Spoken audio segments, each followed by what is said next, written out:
Uh,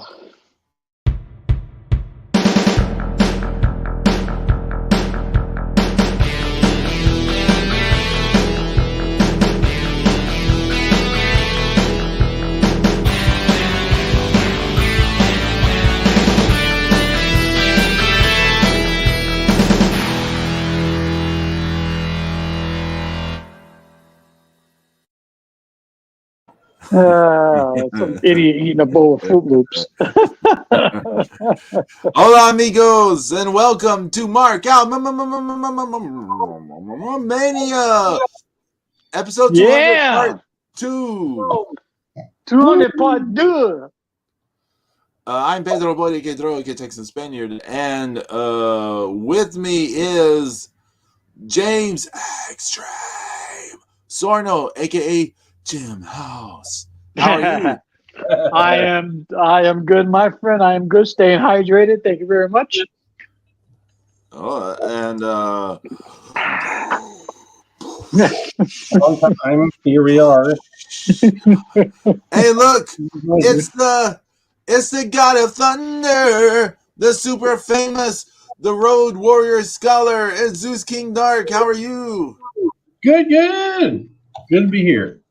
Zeus is here early with us this week. I know, I'm loving it. It's been a while since he's here right at the start. I'm loving it. It's been about 4 months. He couldn't miss part 2. 200 part 2. No, because this is Serial Mania. Oh shit! Here we go. Yeah. Well, before we talk about Serial Mania, I think we should get something out of the way. Oh. Our disdain for fucking Sonata as the IWGP World Heavyweight Champion. I mean, as I said in the pre-show, I'm not buying it. I'm sorry, I'm not. This would have made more sense. What a year and a half ago, Mm-hmm. when he had that big role of that all that momentum and he had that win over Okada and Oh yeah, the G1. Yeah. I mean that would have been the time to pull the trigger. This is a too little too late type of thing, and like you said, it just this whole 2023 has just felt so forced and unnatural and Shite. weird. It's Pure just like, pee caca. I mean, it's just like this whole thing. It's like, all right, well, we're all going to shuffle the deck and we're all going to mysteriously make new factions, and there's no build up, no story. We're just all going to show up together, and it's like Sounds like a certain promotion we know. it's just all just terrible. So yeah, even Bullet Club's a mess. So I'm like, what are they doing? Everything's a mess. Yeah. Everything. But I'm just not buying Sonata as the champ. I watched that match with Okada twice, and even it was so, I don't know, but to me it was so anticlimactic. I was like, wow, really? It wasn't. No, I'm just not buying it. I'm sorry, I'm not. I haven't watched any. I guess I didn't learn that. I guess I didn't learn the lesson when Evil had the strap, huh? No. I mean, but we all knew that was short. Yeah. Zeus, let me correct you. We all prayed that it was short term. We prayed. We got on our knees praying to God that it was short term. Horrible. I was, I've said this a few times, right? Back in January at the Tokyo Dome, Sonata was treated as a total jobber in that 6-man tag match involving Muto and stuff, right? He was treated as a complete and total jobber in that match. Right. So we go from that to now he's the IWGP champion. Like, it's so weird. It's so just like, it feels very Impact TNA to me, where it's just like someone's like, oh, it's your turn. You've been here a while. It's your turn to get the strap. Yeah. I just hope that Yoshihashi never gets it. Oh, I got a graphic. You jinx. No, I know. I think if they did that, it would be the hugest cancellation, mass cancellation. Yeah, I think people will stop watching at all. I think everybody will stop watching. Everyone. But Zeus, what if it was a wrestler who's not afraid to hit a kid? What if it was? You know his name, Zeus. I liked him better when he was irrelevant as Forgotten Pop. Oh my God. But, hey Zeus, at least we know it's going to be a very short run because Nick Aldis, the national treasure, showed up on Impact, so that's good. We don't know that. Jay. Oh, you know they're dying to put the strap on fucking Aldis. Come on. We'll see. I mean, with Mickey James there in good standing, yeah. I mean, it's the knockout women's husbands are getting a push. Yeah. That's right. Deanna Purrazza's the wife of Steve Macklin. His name would be better if it was Steve Purrazzo. Wow, he sucked then and he sucks now. I mean, I don't see the appeal. I don't. I mean, let's not forget this is a promotion that has a wrestler named like Jason something. Like that's literally his name is like a regular name and then something. That's his. Please, at one time, something.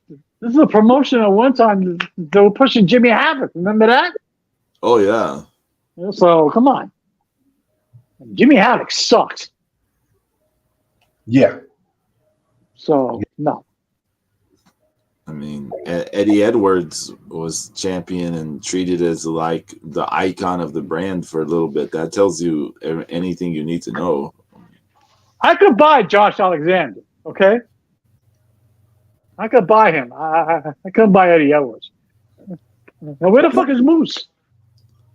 I forgot. Didn't they give Eddie Edwards a Noah title?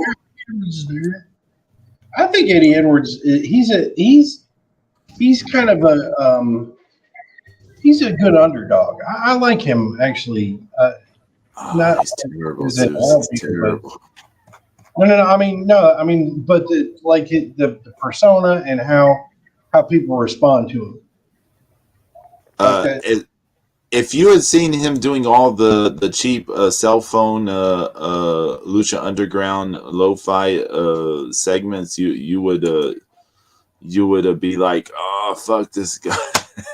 and it's a fair point because I mean I'm just talking about from the little I've seen it. So. Right.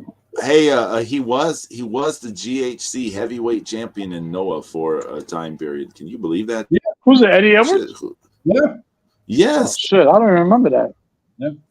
From August 2017 to December of 2017. Really? He beat Katsuhiko Nakajima for it, and then he lost it to Kino. Mm. Yeah. I never liked Eddie Edwards. I always remember him and who's the other guy he had the tag team with? That other dude that just kind of disappears and reappears all the time. Yeah. Do you remember that they had a match against each other where they just did the most ridiculous, convoluted shit, and people shat on them for years about it? They should have saved it for now. Yeah, you know what? You're right. It's like that Ricochet Will Ospreay match I used to shit on all the time. Everybody used to shit on. Yeah, those matches. I mean, those are now the blueprint for everything. So, but wow, yeah, I didn't watch any wrestling this week. Zero. I have last night's SmackDown on right now, and I'm sorry. Yeah. Yeah. I mean, what did they do to Raquel Rodriguez, man? Jesus. Okay, so Pedro, all right, we need to we need to decide the order. So we need like a random number generator or something. Okay. Let me pull one up. I got a Word document open right now to Okay. list. Oh yeah, that's right, Zeus. You're at school. You can do all this shit, right? Yeah, right. Okay, Yeah, right? I got a random number generator up. All right. All right. What's the parameters? What's it for? Well, I mean, like, we should Who's each gonna draft first? one, Oh, and then you're oh. gonna randomly pick the number. So it's 3 people, right? Huh? Is it 3 people? Right. So we're each gonna say a number between 1 and 10. Okay, 1 and 10. Okay. Yeah, and then you're gonna randomly generate that number. Okay, you just tell me when. Whoever's closest is first. The second person is the next highest person or the next closest person without going over. Okay. Okay, y'all choose your numbers between 1 and 10. Oh, who came up with this finish? Oh my god. James is protesting, Zeus. I'm sorry, I'm processing this finish on SmackDown right now. This is ridiculous. But hey, it's something different. All right, I'm James, sorry, choose a number James, pick a number between 1 and 10. 7. Zeus. 6.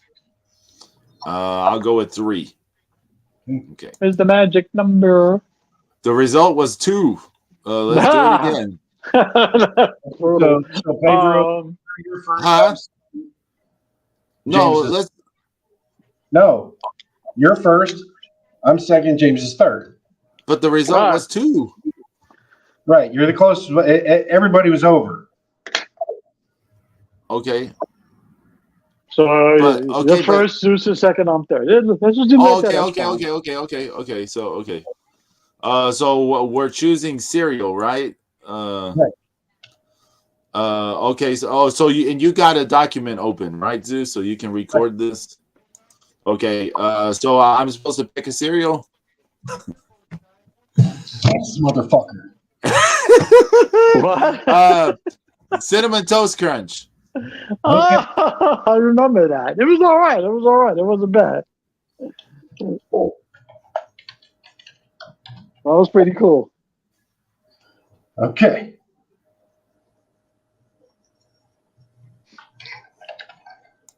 All right. My number 1 pick is Cocoa Pebbles. Ah, Cocoa Pebbles. Good job, Zeus. I gotta go with the no true tried and favorite. Lance Russell was the voice of Tony the Tiger. I gotta go with Frosted Flakes. It's not Lance Russell. I know, I keep saying Lance Russell. Bob Connell, right? No, it's not Bob Connell either. It was Lee Marshall was for a bit. he was just like wasn't it Bob Connell? I was somebody. I know somebody was supposed to. He was Tony the Tiger. I keep forgetting. See, I'm like, goddamn. I have some timers, not all timers. Give me a break. The fucking beer hasn't kicked in yet. Frosted Flakes for James. I love Frosted Flakes. Come on, good shit. It is. That's it's not a bad pick. Mm-hmm. Is this a snake draft, or is this just a we just go through the order again and again? Yeah. Well, I mean, if it's a snake draft, I pick again, right? Yeah, James picks again. Then you. No. Oh, okay. Okay. Captain Crunch. I don't know. Ah, that was my shit. I don't have a clue.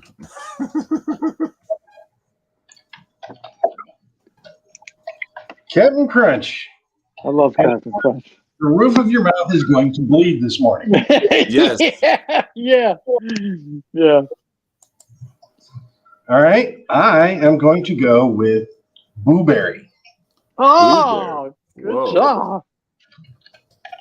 Casey is smiling somewhere. Yeah. I'm sorry, but I got to go with Alphabets. I completely forgot about those. Alphabets was the shit. I haven't had that since like I don't know when, the 80s maybe. Holy shit! Mm. Whenever it was, forever ago. Alphabets ruled, man. Alphabets did have a good flavor. There's no lie. Yeah, it was good. All right, Pedro. Oh, man. We're doing top 10 after 10 picks. That's it. Right. Now, I mean, I keep in mind, I'm just choosing cereal I can think of. I don't really have favorites. I gave you, 200 cereals. I know. He did remind you with a list of 9 million cereals, but it's okay. Yeah.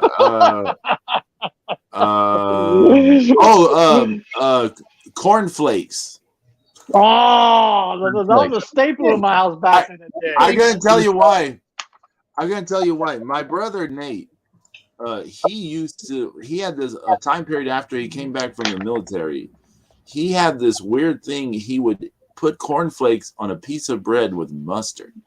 He'd eat it like a sandwich. He would do what now? What? He would put cornflakes on a piece of bread with some mustard and fold it in half and eat it like a sandwich. Oh. So I always remember this. In the house or what? That's psychotic. Did he take shrapnel to the head? What? Like, No. I remember cornflakes being the bootleg Frosted Flakes. If you couldn't get Frosted Flakes, you put a shitload of sugar on your cornflakes. I gotta hear the promo Zeus is cutting. Tell us this promo. You need to check this dude's basement for dead bodies, missing people, fucking. I mean, there's got to be some farm animals that have gone Some buried rabbits and frogs. Oh shit! Oh, God. Wow. Holy shit! So in other words, not only are cornflakes pretty flavorless, not sweet at all. They're No, nothing. just like crunchy paint chips. I mean, it's like, holy Jesus, Pedro. Oh my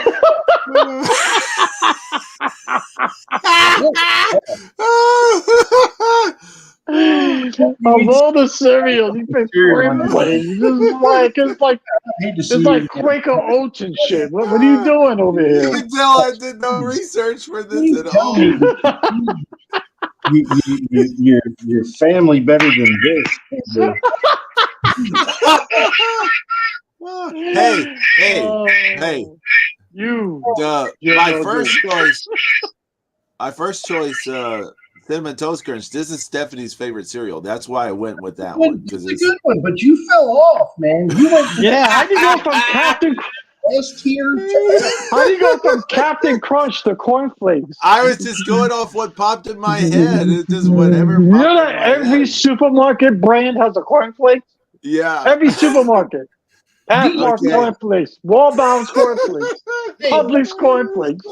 Do you know why cornflakes was invented by Dr. Kellogg? It was designed to stop people from masturbating. Yeah, tell us the story. That's why he was a psychiatrist or a psychologist or whatever. And Get the fuck out of here. Well, they made that movie with Matthew Broderick in it. About the Kellogg guy. And he created cornflakes to try to make people stop masturbating. Well, let's see. I'll either watch porn. No, I won't. I'll eat a bag of cornflakes. I gotta tell you, that's definitely the unsexy cereal of all time. Oh my god. Damn, Pedro. Zeus just went nuts on that. You know what? That's well deserved, Zeus. That's well deserved. Good job, Zeus. Good job. Because you know what? How the fuck you pick cornflakes? You know, I'm saying that should be like the bottom of the barrel. You know? You had no idea you were going to be racist. This is why I gave I'm so happy I chose it though. You come back to a cornflakes and talk about mustard sandwich or cornflakes.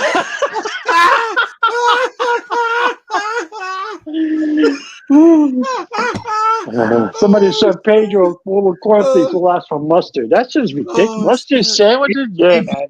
If you have a thunderstorm and it strikes your damn air conditioner, Stephanie can blame it squarely on this in the Holy shit.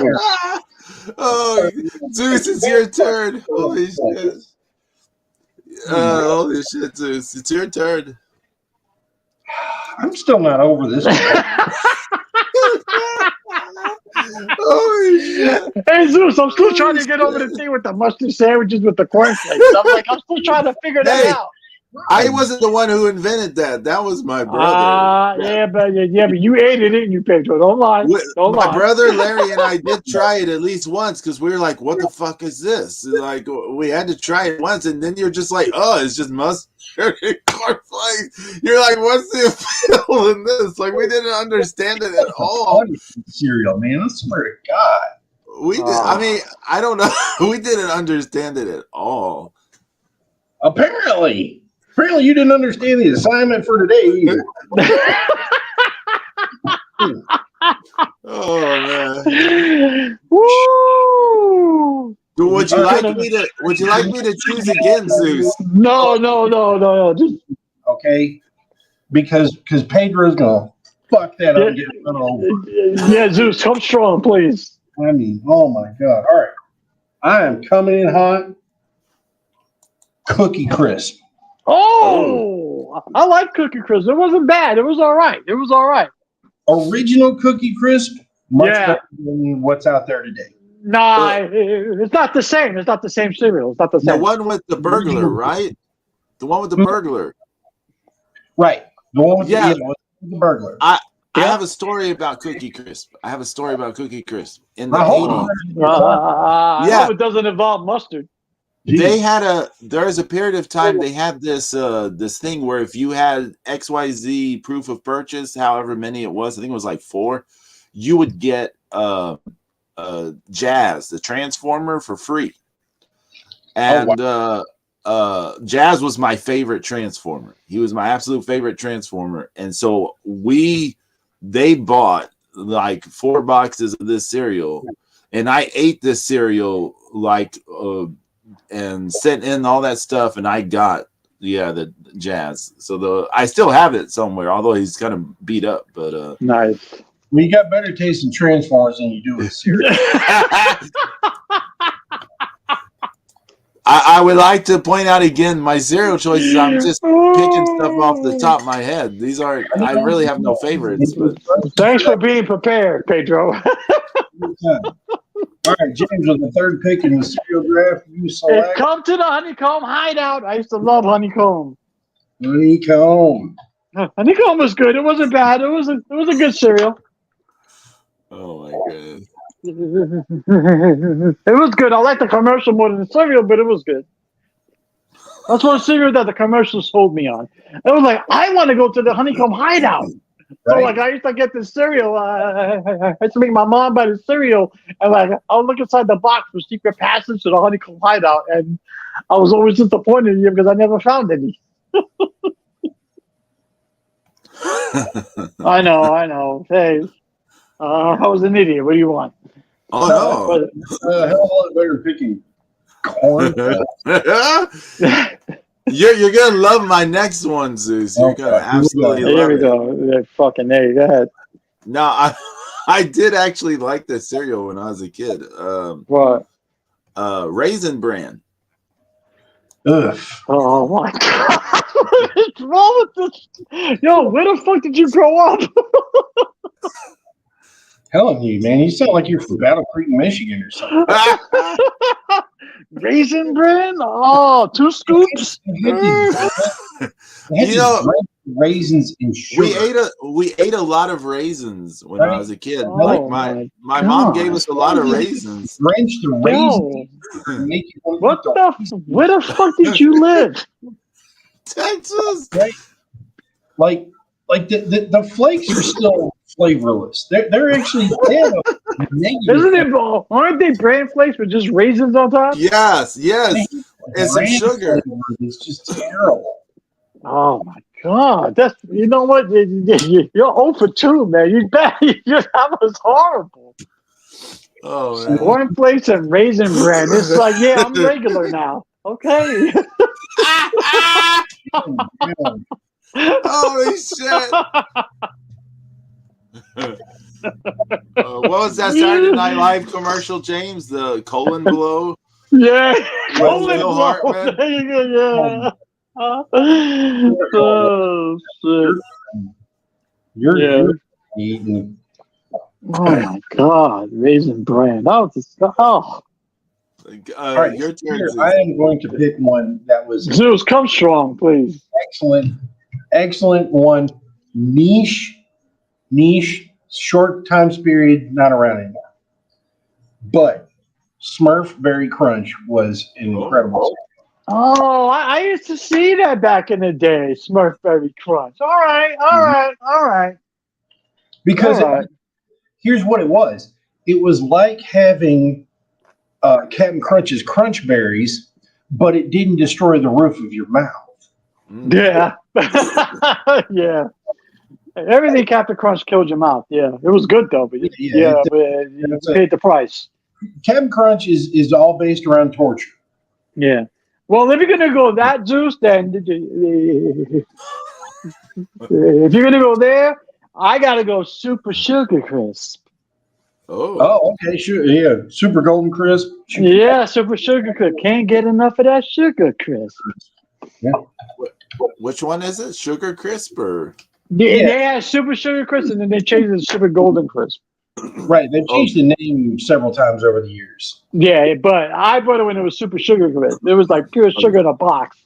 It was puffed rice. Yeah. Yeah. It was like frosted puffed rice. Yeah.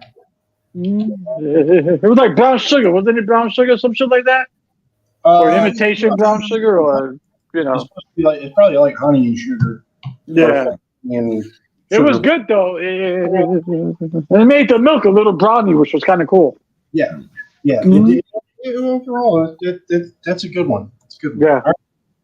All right, Pedro, what are you going to torture us with? Here we go. He's going to torture us again. Fucking Hannibal Lecter cereals over here. Go ahead. Shit, right? Holy shit. I'm trying to think of one. All the ones I'm coming up with are bad, though, because, like... you think? Well, you started out with, Cinnamon Toast Crunch, which is, like I said, that was an S tier cereal. And then you went right off the cliff with no parachute. you took the parachute off and you put as many rocks in your pocket as you could find and jumped off the Kilimanjaro. But like, I just keep thinking about stuff from my life. My mom was really fond of this cereal, so I'll just go with this one: Honey Bunches of Oats. Okay, that's not bad. That's not bad. That's not bad. I think it's that one. I My could mom be wrong. eats that. I could be wrong, but I think it's Honey Bunches of Oats. Yeah, That's not bad. Yeah, that's definitely like a B or. Yeah, it's like the adult cereal, but like the kids ate it. That's definitely been your second best. There was she ate the one with the almonds. That's right. But we'll just say Honey Bunches of Oats. Don't Honey Bunches of Oats isn't bad.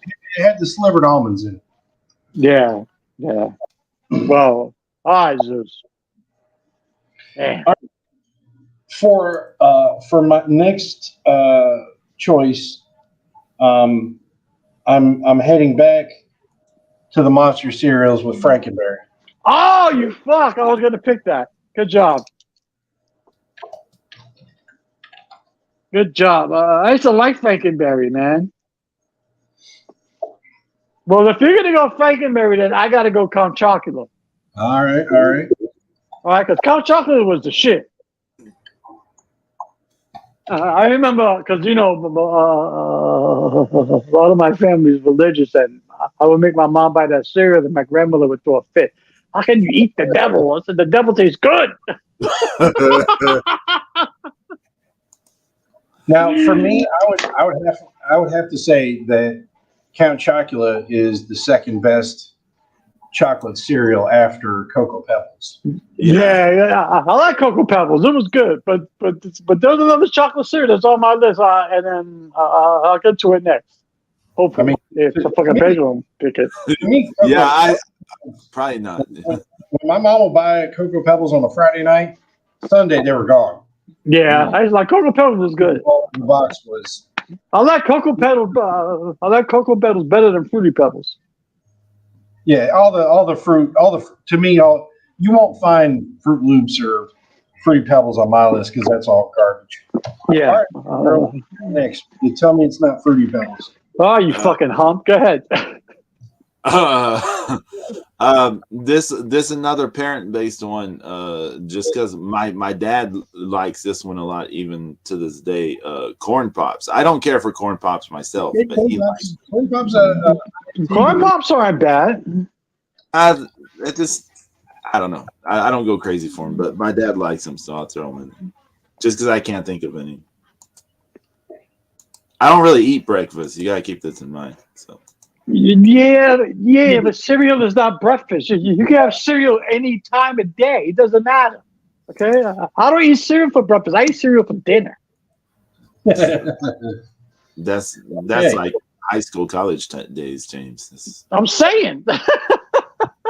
You gotta live an adult life now, Jay. Hey, listen, I'm not 18. Hey, my heart functions at 18%. I can eat whatever the fuck I want. Okay, Yeah, I'm not cereal for dinner. Okay. James, you sounded like my dad. My dad's always like, I'm about to turn 80. Yeah, I'm dying. All right, I gotta eat fucking Cocoa Puffs and fuck whatever I want. Okay. Okay, I'm gonna hit you guys with a blast from the past. All right, Zeus, give it to us. You may not remember this one. Once again, this is another one that wasn't around for a long time. Okay, but they were called Freakies. Oh, and Freakies. Well, how does that sound familiar? Okay, so Freakies were these weird little alien dudes, and they were riding. It was like Cookie Crisp, but without the chocolate chips in it. But they also had marshmallows in it. I'm trying to remember that, man. I don't remember that. Yeah. It sounds familiar, but I don't remember. But I'm trying to picture the box. I found the box, but it does not ring any bells for me at all. So the original Freakies didn't have marshmallows in it, but they had these awesome. They always had awesome toys. They had like magnets and different and sticker things and like but little figurines. But it's high quality cereal. Yeah, I mean it looks cool.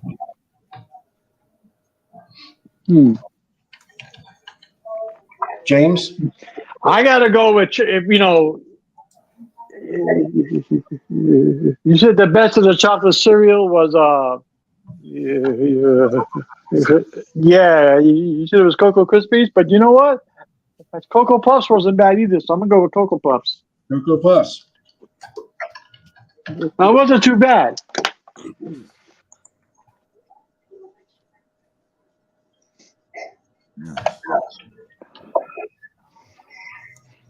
All right, Pedro. I'm scouring these lists. I'm like trying to think of because everything I think of is lame stuff. Can't get enough of that sugar crisp. Sugar crisp. Sugar crisp. Another cereal my dad likes a lot is Frosted Shredded Wheats. That's actually not bad. Frosted Mini Wheat? The Frosted Mini Wheats were good. I mean, I think they weren't the small ones, but they were. Oh, I know which one you're talking about. Zeus, he's talking about the big ones. Frosted. What? Well, let me look it up real fast. Remember the big ones you used to pour in the bowl? It'd be like 4 of them. A giant brown. Oh, not that big, James. Not that big. No, then you're talking about the Frosted Mini Wheats. Right. I guess this is right. It must be the Mini Wheats. Yeah. Frosted Mini Wheats was all right.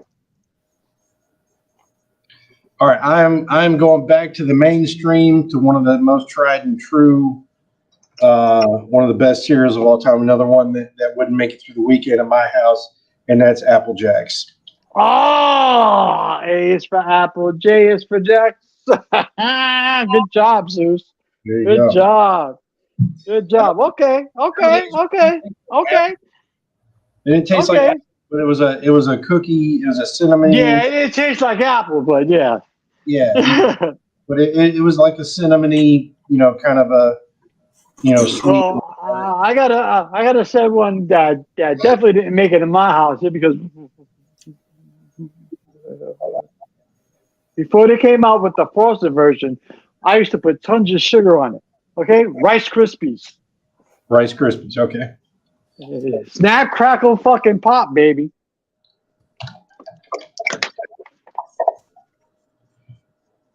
Right. Yeah, and they came out with frosted Rice Krispies. Yeah, that wasn't until like years after. Yeah. Yeah. And then they had, and you see, now I did not like Cocoa Krispies. Cocoa Krispies there was too much cocoa and not enough sugar in it. Yeah. So it's That's just why I like the Cocoa Puffs, is because there's not as much sugar. and also like Coke and like the whole Krispies family, that stuff all goes to mush faster than like Cocoa Pebbles. Yeah. So, all Cocoa right. Pebbles was the best one out of all the pebbles. Best one.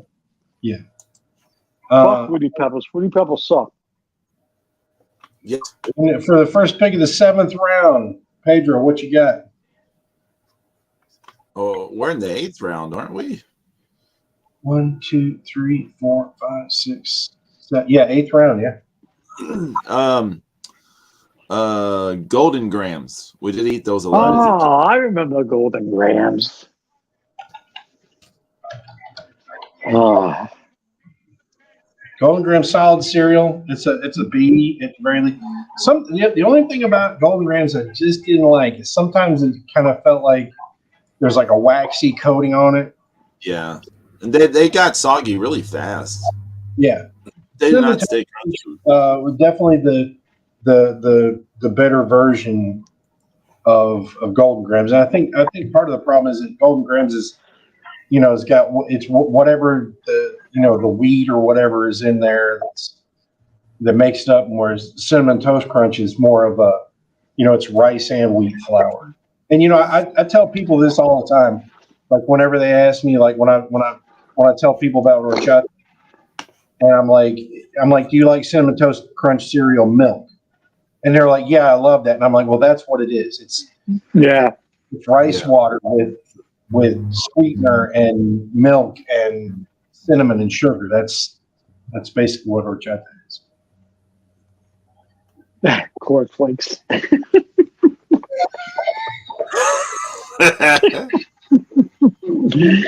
All right. I'm going back. I'm going back to the Monster family. Oh, don't say Blueberry. What was it? Blueberry. Oh, Blueberry, yeah. I thought you already did Blueberry. Oh, no, I did do Blueberry already. No, you're right. No, you did Frankenberry. Didn't you do Frankenberry? He did both, Blueberry and Frankenberry. Yeah, and you got Count Chocolate. And we're certainly I got Count Chocolate, right. We're certainly not putting Fruit Brute in there because that's no. Is disgusting crap. It's only like that's worse than cornflakes, please. I'm glad I've never had Fruit Brute from the way. No, that's horrible. That's horrible. That's caca. Pure pee-pee caca.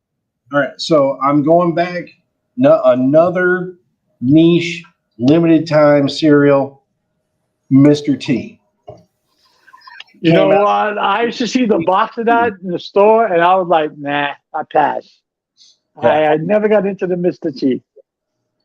Mr. T was kind of like it's kind of like Lucky Charms or Alphabets. Okay. All right, James. I'm gonna go with an old school favorite. I ate it as a kid. I eat it now because it's heart healthy and it's good for you. Honey Nut Cheerios. Oh, Honey Nut Cheerios. I mean, it's a classic in my book. Yeah. Well, there definitely been millions of children that have been raised on Honey Nut Cheerios. Yeah. I mean, everybody used to like the regular Cheerios, but they get stale fast. And then the Honey Nut Cheerios came out, and that just killed it. I was like, oh my God, look at this. Shoot. Pedro, nice. You got two more picks. So this is another one that Stephanie likes. This one. She likes Cinnamon Toast Crunch, and she likes this one.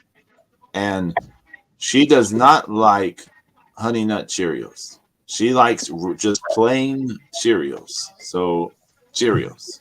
All right. Just plain Cheerios. There's nothing wrong with Cheerios. It gets stale fast. Yeah, hey James, I've never liked Cheerios in my entire life. Not as a kid, not even as an adult. No one's ever going to put Cheerios in a sandwich with mustard.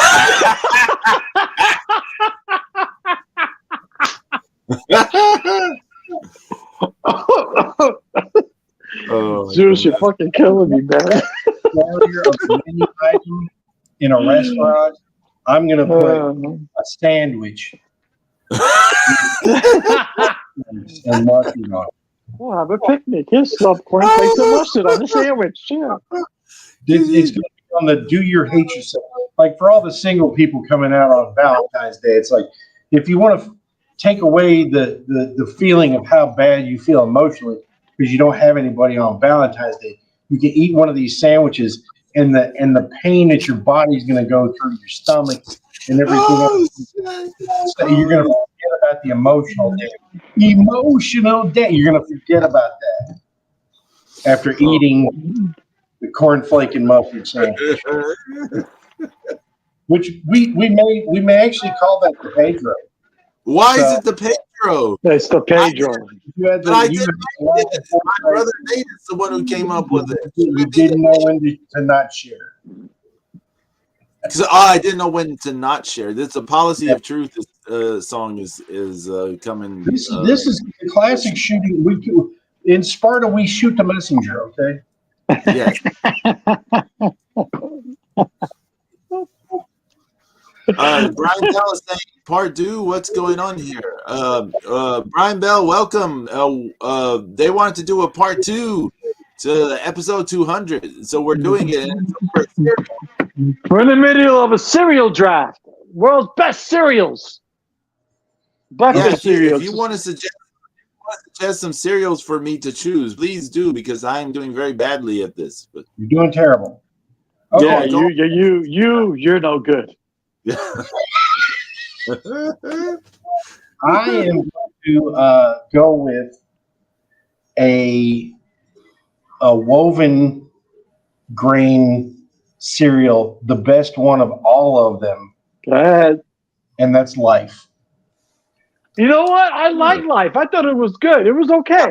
Life was pretty good. It had sweetness, crunch. It lasted. Life is a good cereal. Okay. I'll see your Life. Okay, I'll see your Life, and I'll raise it a special K. Oh, okay. Okay, I thought I actually realized Special K because it was the least of the flake cereal because it got soggy the last. You know what I'm saying? Because your cornflakes got soggy in like 8 seconds. This Special K lasted a little bit. It had some crunch to it. Yeah. You know? And I didn't need mustard, Pedro. Okay. Okay. Okay. Again, I was not the one who invented the mustard thing. Like I said, Mustard. This is Sparta, and we're kicking your ass.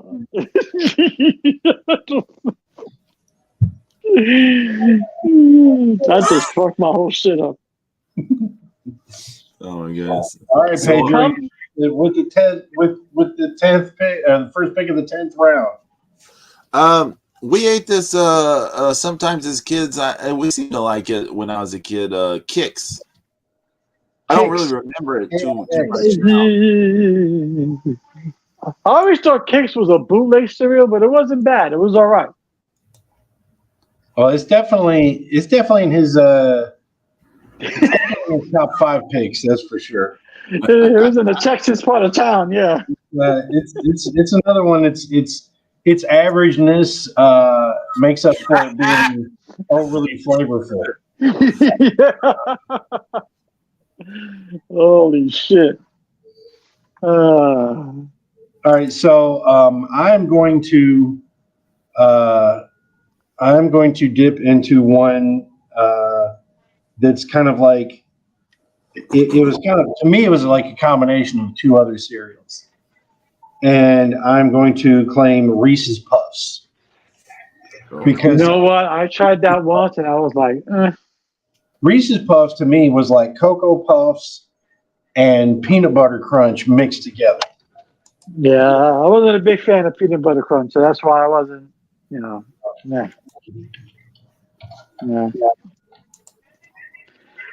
James, what's your final pick of the 10th round? You know what? I got a hard choice because I can either go one or the other, but I used to love reading the back of this box because they had all kinds of fun information about the Olympics. I got to go with Wheaties.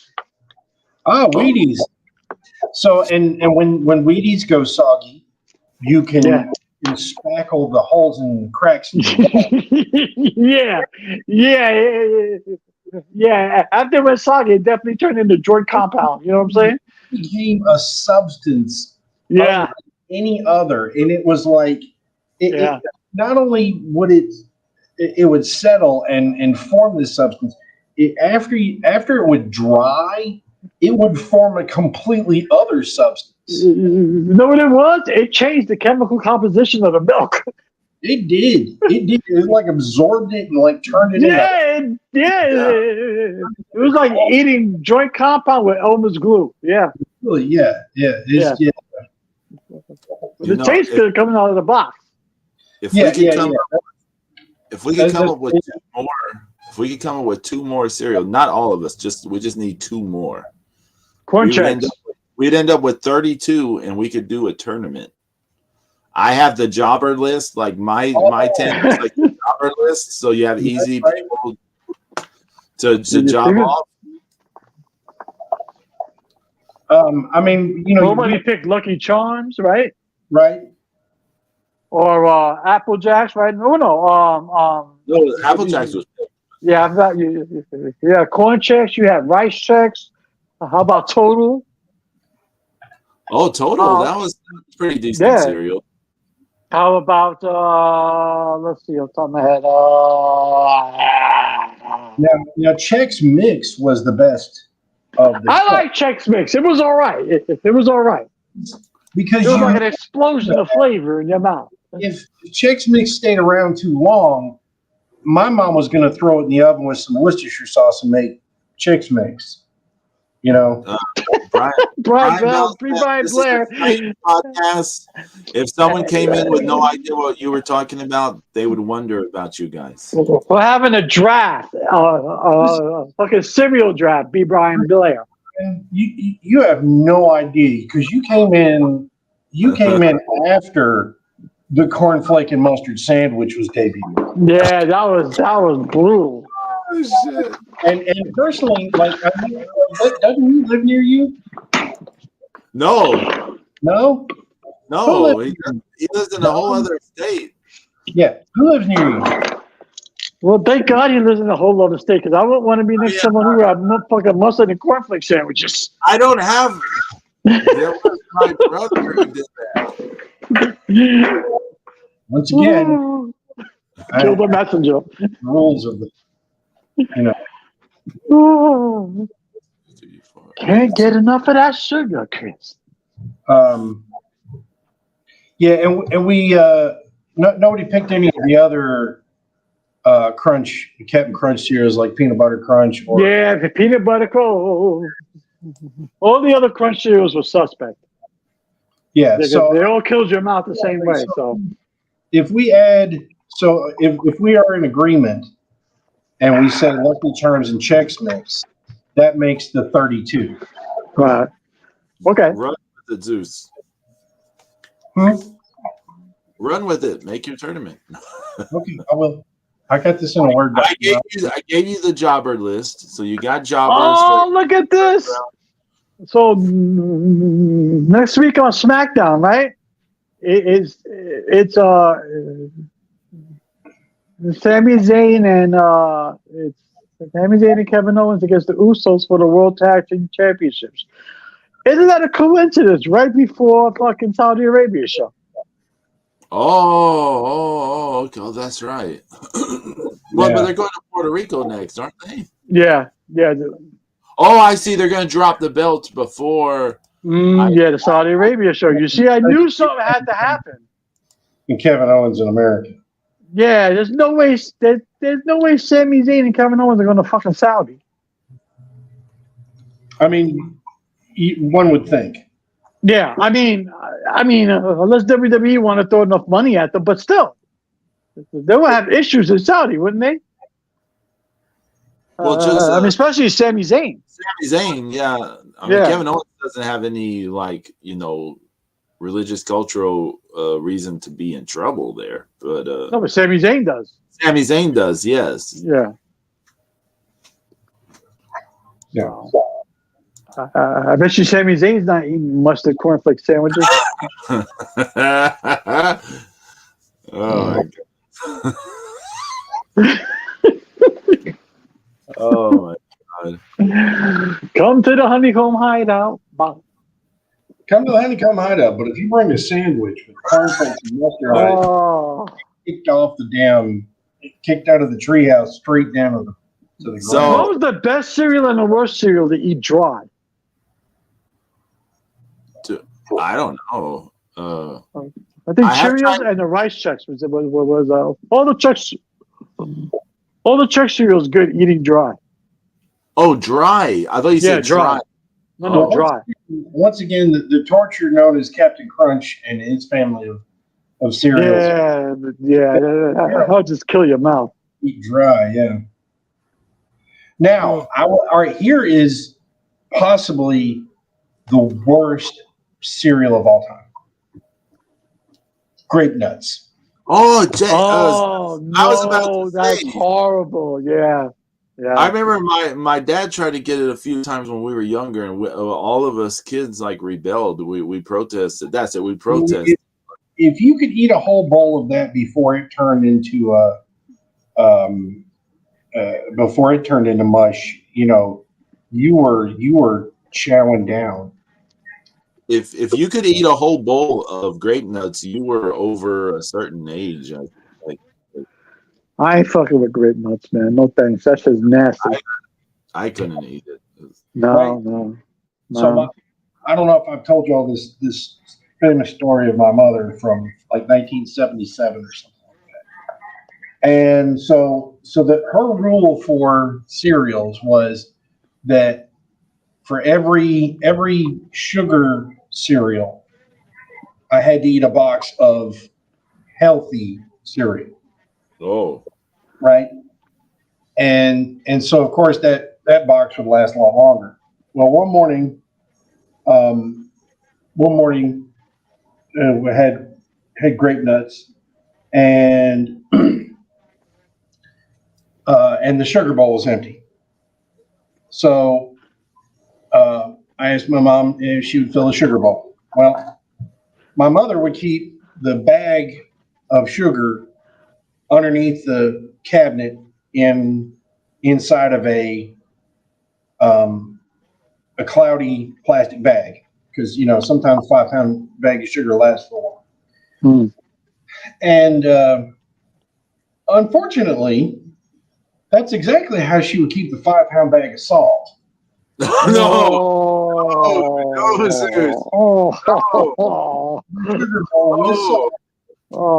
rather eat the mustard cornflakes. Right? All my Grape Nuts, I'm like, Mom, this is disgusting. This is salt. You put salt in the sugar bowl. She's like, stop it. You're just trying not to eat it. I'm like, no, taste it. I'm like, this. She tasted it, and I never let her forget it for the rest of her life. Damn. Ugh. No cereal nobody mentioned in this draft? I'll have a dig 'em snacks. Oh, I don't even remember them. Oh, dig 'em? Yeah. Similar to Sugar Smacks. Yeah.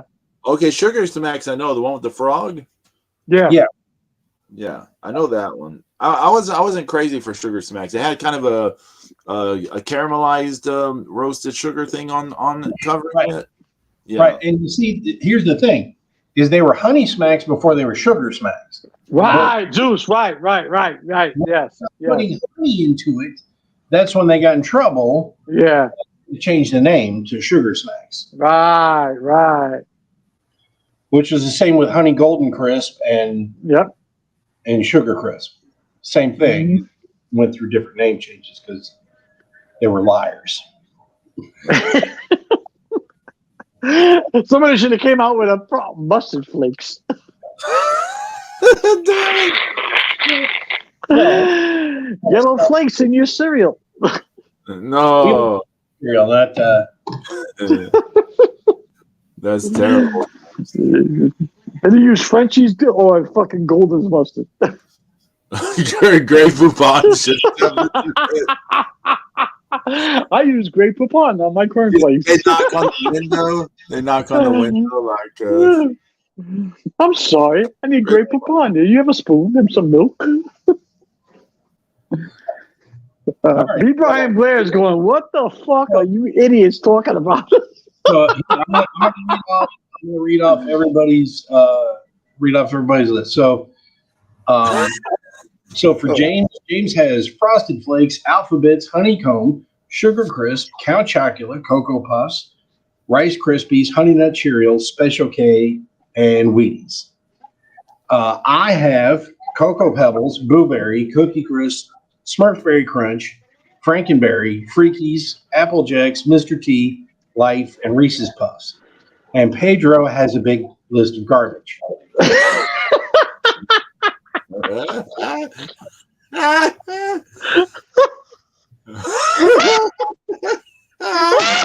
Oh, James, calm down. James, take it easy. Zeus, we're gonna lose James. He will. It's the most important part. Because I mean, honestly, all right. So Pedro, I take that back. So we have to open up your trash bag and take out the Cinnamon Toast Crunch, and then we can throw the rest of it in the garbage. Okay. Oh man! Yeah. And read his list, Zeus. Cinnamon Toast Crunch, mouth roof killing Captain Crunch, disgusting mustard flavored cornflake, raisin bran that you had to add more sugar to the sugar raisins to make edible, honey bunches of oats, which is easily number 2 or 3 pick, corn pops, which is okay, but they're slightly above mid. Frosted mini wheats, that's a solid B. Golden Grams is kind of a C. Cheerios is crap, and Kix is mid at best. So Kix was bootleg. I ain't gonna lie.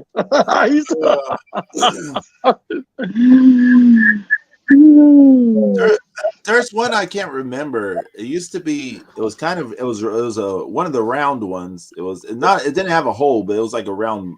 They were little balls, right? The 99-cent store version of Kix was actually better than the real Kix. It tasted kind of like peanut butter when you eat it. It tastes like peanut butter. Does that ring any bells? They were like, like Captain Crunch's peanut butter crunch. But they were balls. They weren't like in Captain Crunch peanut butter crunch. Oh, I thought all the Captain Crunches were like the little. No, the only thing was no. The yellow Captain Crunch part. Oh, okay. It was only also like Crunch Berries, but the Crunch Berries were balls. The peanut butter balls. Okay. Yeah, and the Crunch Berries was the fruit berries. I'm gonna be honest. I never cared for any of the cereals that had the dried marshmallows. I never cared for the dried marshmallows. You didn't like Lucky Charms? No, I was never a fan of Lucky Charms. I didn't like any of the dried Rice Krispies with marshmallows for a while too. Yeah, they had Rice Krispies with marshmallows. Yeah, I wasn't a fan of that. I wasn't a fan of the frosted Rice Krispies or the chocolate Rice Krispies. Well, and here's another thing that didn't make here. No Fruit Loops, no Fruity Pebbles. I couldn't stand Fruit Loops. I'm not gonna lie to you. I couldn't stand Fruit Loops. Neither. It just didn't. It just tasted like nuclear chemicals. Just like somebody. Yeah. I didn't like Fruit Loops. Fruit Loops tasted like to me crayons. But we did like Fruity Pebbles at my house. We did like Fruity Pebbles, but That's not a shocker.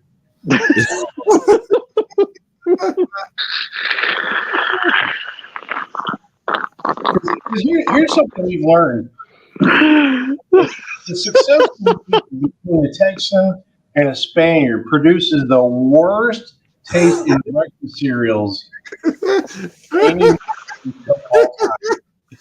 Wait, well, what was the second part? You said in cereals and what? The worst taste in breakfast cereals of any race of all time. Oh, okay. Of any race. Yeah, because you're mixed. You're Texan and you're Spaniard. That's nationalities. That's not race. Sure, it is. I'm like whiter than a piece of paper. I mean, but your tongue is dead inside. And your yellow is mustard. My yellow is mustard. What yellow do I have? He's yellow like mustard. You're yellow. And mustard. I can't. I'm still trying to picture that. How does that work? I'm happy. I'm happy that my family do not listen to this podcast. I'm just imagining my brother Nate listening to this and be like, "What the fuck?" He's gonna be like, "What the hell are you talking about?" He's gonna go grab some bread and some cornflakes.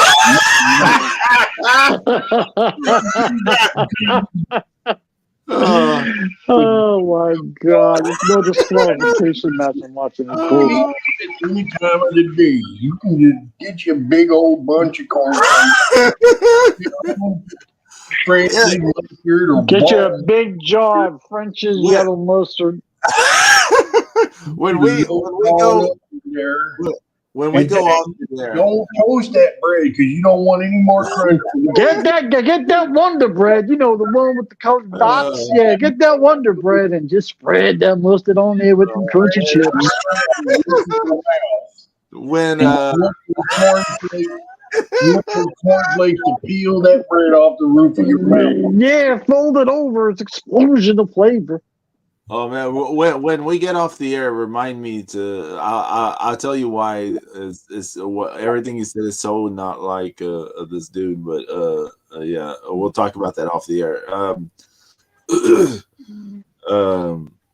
So that was not as successful as our Saturday morning cartoon draft. Well, you know, so let's see. I took notation here as well. I'm going over y'all's list, trying to see which one I prefer. Cocoa Pebbles, definitely good. Blueberry. I was never super crazy for the Monster cereals. Count Chocula was probably my favorite of the Monster cereals, but I wasn't really crazy for the other ones. Cookie Crisp, that's a good one. And of course, Cookie Crisp gave me jazz. Smurfberry, I don't think I ever had Smurfberry Crunch. I never had Freaky, so I can't say. Apple Jacks is pretty decent. I know we had Mr. T, but I don't remember it. Like, I know we had it at least once, but I can't. Yeah, I used to see the box in the supermarket. I'd be like, Life was pretty decent. Reese's Puffs, I don't think I've ever had that one. I can't remember. Frosted Flakes was always popular at my house. Alphabets was good. I completely forgot about Alphabets. Honeycomb, I wasn't crazy for Honeycomb because it reminded me a little bit of like a different version of Corn Pops, like it's inflated corn meal or something. Super Sugar Golden Crisp. I don't really remember too well. Count Chocula, that was good. Cocoa Puffs was all right. Rice Krispies is decent. Honey Nut Cheerios is okay. Special K was decent. Wheaties, we never had Wheaties very much, so because I guess we were stuffing our face with cornflakes, but and mustard. It's hard to say. I think it's about a draw between you both, so I can't say. Yeah, I think we both had good lists. Yeah, I think Zeus and I made up for Pedro's mishap, so it's okay. No, we didn't. We weren't that good.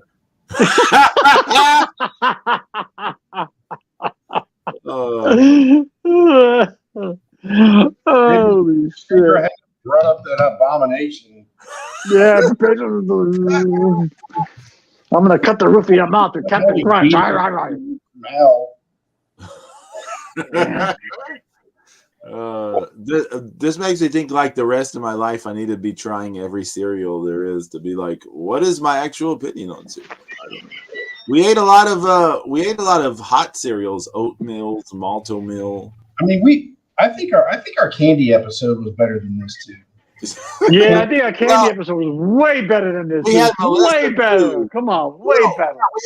Did we have Melissa? She was in the chat. But we were digging into the bag of tricks with the candy. I mean, we were coming out with the good shit. You know? But of course, we were still thinking about good shit. I mean, you can't think about anything good when it's cornflakes, Wonder Bread, and mustard. I mean, there's nothing good about it. Wonder Bread. Yeah, there was no mustard candy in the candy. Yeah. Hi, let's have a Frenchie pop. No, it doesn't work. I'm gonna look this up now. Hey, you taking a chocolate covered cherry and taking a cherry. Yeah, what the fuck? Oh my god, forget about it. It's horrible. This is fucking horrible. There actually is mustard candy. I can't believe this shit. So I don't even want to know. I can't believe that. That is crazy. Oh, I'm so glad I didn't watch SmackDown last night after that repeat. Oh, you just watched it now. It's out.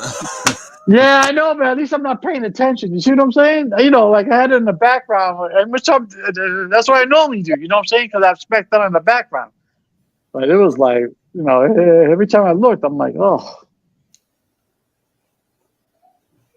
This is. I think wrestling's got it's just turned to shit lately. I don't know. I'm not gonna lie, but I'll watch Backlash. All right, you're gonna make me do it, James. You are living in the darkest time of wrestling. Let's see. There are matches that I've been sort of saving in my YouTube history to watch later that I haven't gotten around to watch.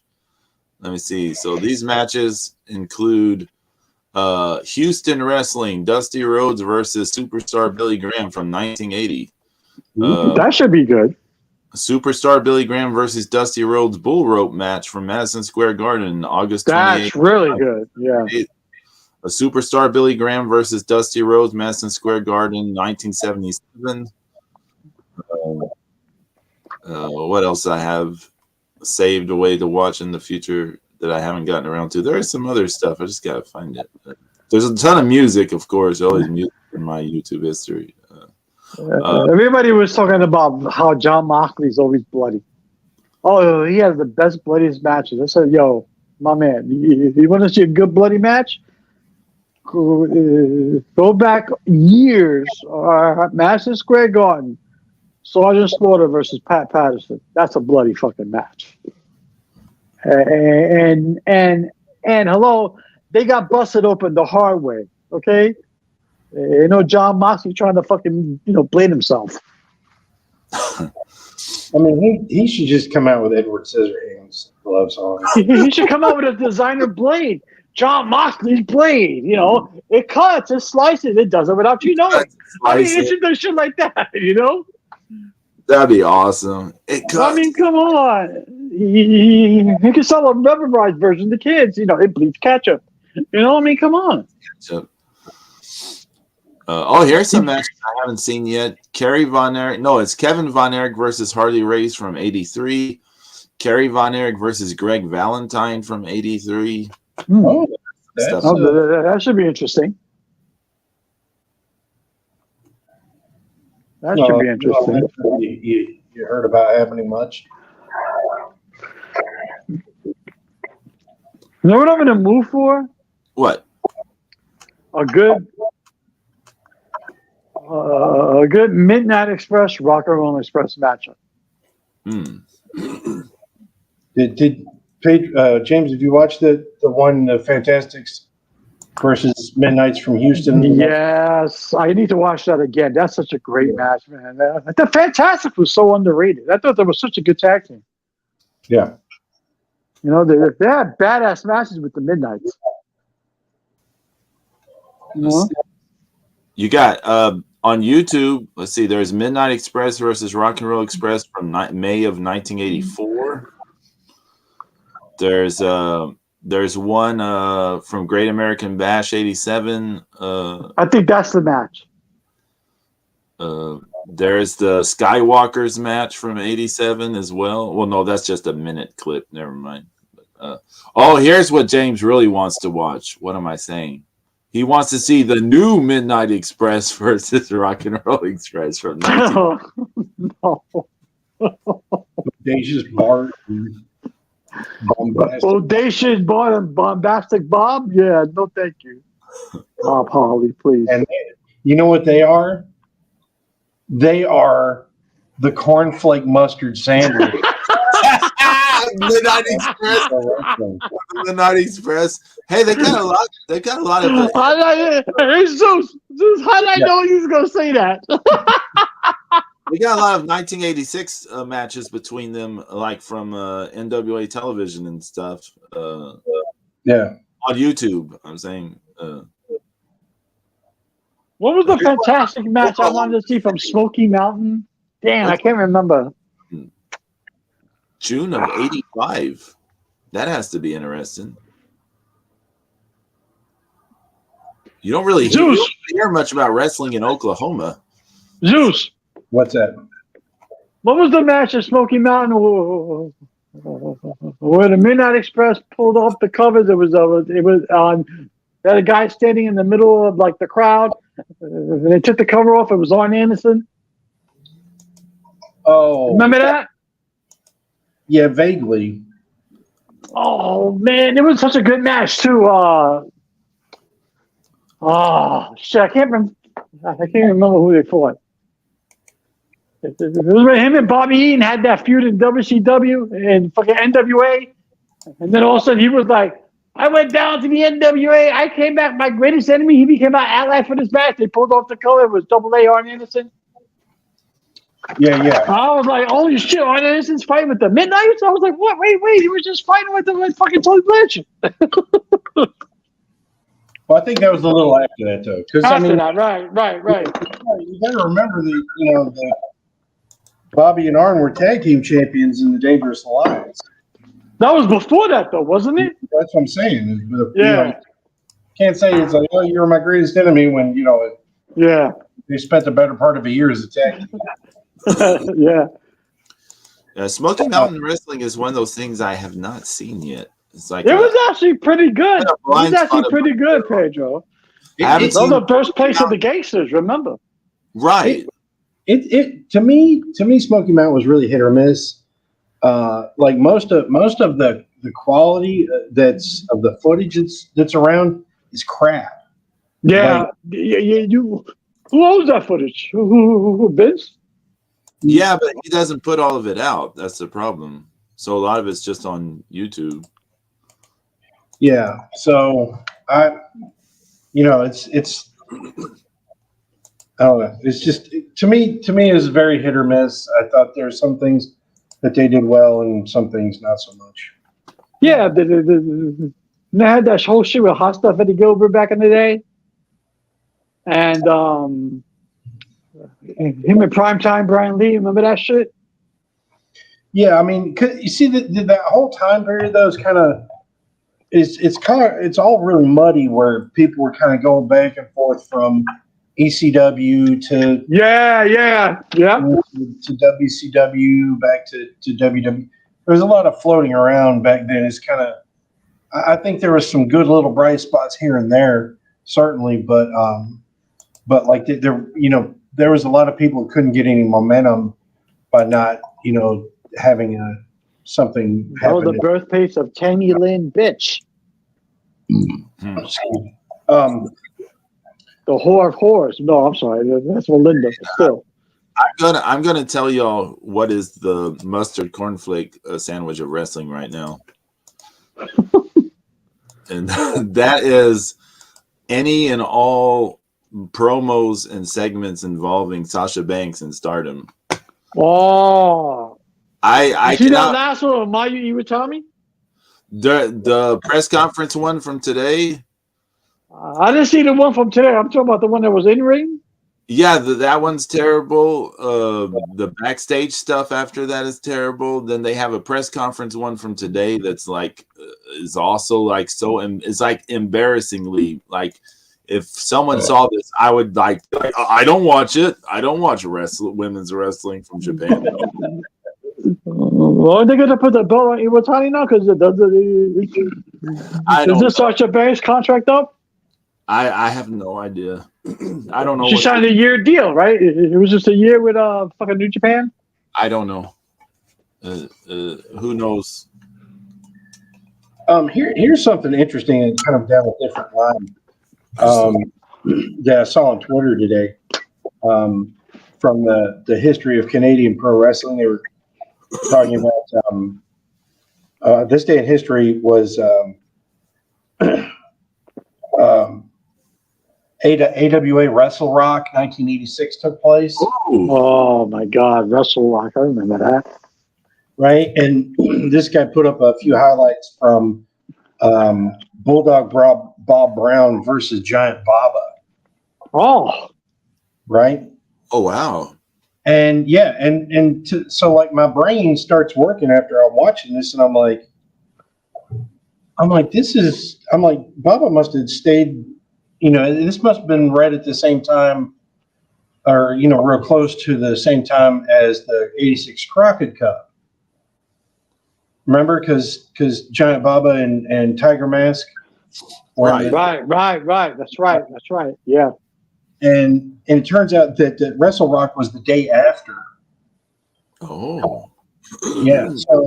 So Baba wrestled 2 tag team matches, and then flew from New Orleans to Minnesota to Minneapolis for Wrestle Rock, and probably went home after that, I would say. Hey, Masawa Tiger Mask 2 wrestled at Wrestle Rock as well. He wrestled a Buck, whatever the Rock and Roll Buck Zumhoff. Oh my God! If Rock and Roll Buck Zumhoff was a sandwich, he would be. I don't know. Stop this! I'm gonna tell you why you stopped there. Buck Zumhoff is a convicted child sex offender. Let's not go that route. Talk about convicted. How about the whole DiBiase family for fucking fraud? Sandwich is definitely a touch for your mouth. It's about Ted DiBiase, Ted DiBiase Jr., his brother. They're all getting fucking indicted and convicted, aren't they? Yeah, something's going on like that, right? Yeah, they did like $80 million in fraud or some shit. Oh man, he's part of that whole thing. This show is pretty crazy. You had Barry Windham and Mike Rotunda versus the Fabulous Ones. It's Wrestle Rock, right? Yeah, Harley Race versus Rick Martel. Sergeant Slaughter versus Kamala. Scott Hall and Kurt Hennig versus the Long Riders. Was it Jumbo Sharuda was on that? I don't see him listed. Interesting, the AWA World Title match is not the main event. Nick Bockwinkel beat Stan Hansen by disqualification. Then you had Greg Gagne and Jimmy Snuka against King Kong Bundy and the Barbarian in a cage match. You had Vern Gagne versus Sheik Adnan El Casey in a cage match. And then the main event also in a cage match. Road Warriors versus Michael Hayes and Jimmy Garvin. Oh, Freebirds. Why don't they list them as the Freebirds here? They just what year? 86. 86. They weren't calling Jimmy was that's right. He was the 4th Freebird, like the 4th Beatle. I mean, yeah. It wasn't until later that he's officially Freebird. Yeah. I mean, it was it was WCW. He was just, but I mean, he was definitely a freebird, since like 1980, because he was just always with them. Hey guys, the most important match on this Rock and Wrestling show, the Wrestle Rock show, was the second match of the show, and it's unbelievable. It's gonna blow your mind. It's Little Mr. T and Cowboy Lang versus Lord Littlebrook and Little Tokyo. Lord Littlebrook and Little Tokyo. Little Mr. T, James. They had a Little Mr. T. Damn. Oh. Savage. But yeah, Road Isn't that Warrior. the same year? What was it, 86 or no, it was later? Was the same year with the whole AWA belt scenario bullshit with Otto Schwartz? Oh, when you get the thing. What was that year that Otto Schwartz won the AW title? People were like, what? And I believe that was early mid 80s. Let me see. It was earlier, before Wrestle Rock, right? Or after? Schwanz. No. Let me look it up for you. I was like, how the hell did that happen? He paid Vern Gagne about $1 million. That was a story, right? Something like that, right? That's the rumor. Yeah. Jesus. Vern Gagne was tossing money around too. He offered Iron Sheik money, break Hogan's leg. Otto Schwartz pinged him. Bonds. Not Schwanz. Bonds. Bonds, whatever the fuck his name is. I think that was a different person. Yeah, Otto Schwartz. I can't even pronounce his name, Otto Schwartz. Oh, what was his last name, Zeus? Otto Wanz. Otto Wanz. There you go. Yeah. I was like, why am I not finding this guy? I could see him in my head, but I was like, I can't find Otto him. Wanz. Yeah. Thank you, Zeus. Thank you. Well, he is the Road Warrior scholar, so there you go. Let's see. A note on Otto Wanz is 1982. Okay. 82. So he had it from August till October. He beat Rick Martel, right? No, let me see. I don't know. It just says live event. They don't say what happened because the title was held up or something. So I don't know. Oh, he gave a check to Vern Gagne. Cool. You ever see his matches against Vader? Yes. No, I've never. They're actually pretty decent matches, but from Germany. Yeah, because they met in the AWA when he was just Baby Bull Leon White. Well, I'm talking about the ones for the catch wrestling title in Germany. Have you seen those? Right. Yeah, the CWA title matches. Yeah, those are pretty decent. I haven't seen that random guy. He got some of his fame there too. Mm-hmm. I was thinking of Sonata as the IWGP champion and how he doesn't fit. Who's the least viable champion in your mind? Ever? Like the first person that comes to your mind is least viable. I mean, I got a few, but who's like the least viable at yours? I'm trying to think of that guy. Are we just talking about the IWGP title or No. All across the board. Oh. He said Steve Macklin. So yeah, that's one. I was gonna say that. How do you say that guy's name? Tadao Yasuda for the IWGP title. He's always the weirdest one to me, but do you remember him? We talked about him recently because he was just a nobody. I'm sorry, but I know Zeus likes him, but fucking Ronnie Garvin to me was not an NWA World Heavyweight Champion. Oh my god. We have to stand up for him again. I can't believe this.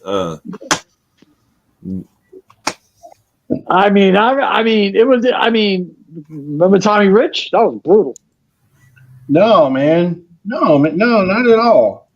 It was he was so red hot, man. People would At that time, Zeus, you're absolutely right. He was red hot. At that time, yes. right, and he got forced out of Georgia because he was so hot. That's why he ended up in Memphis. But he killed it in Georgia. But they didn't like him there. They didn't like him because he was so popular. The Oli and them, they didn't. He was so like. I mean, people went nuts. I mean, girls were screaming at him like he was one of the fucking Beatles, man. It was just crazy. Yeah, I know. He was on rock and roll status. I mean, it was just. I mean, he cut a good promo. People were nuts for him, and he could mix it up. He wasn't the greatest wrestler ever or anything like that. But I wouldn't. I'd never shit on Tommy Rich. I mean, he could have been better if he. I just didn't. I know he was red hot, Zeus. I get it. And you're absolutely right. He got ran out of Georgia because of it. He owned Georgia, though. He owned it. I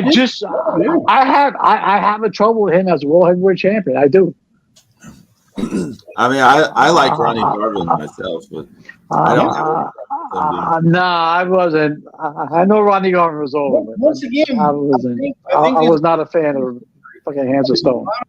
James, there's a lot of revisionist history where people are shitting on that, and it's all because of the backstage and the demands and everything. Yeah, I agree with that. But listen to me.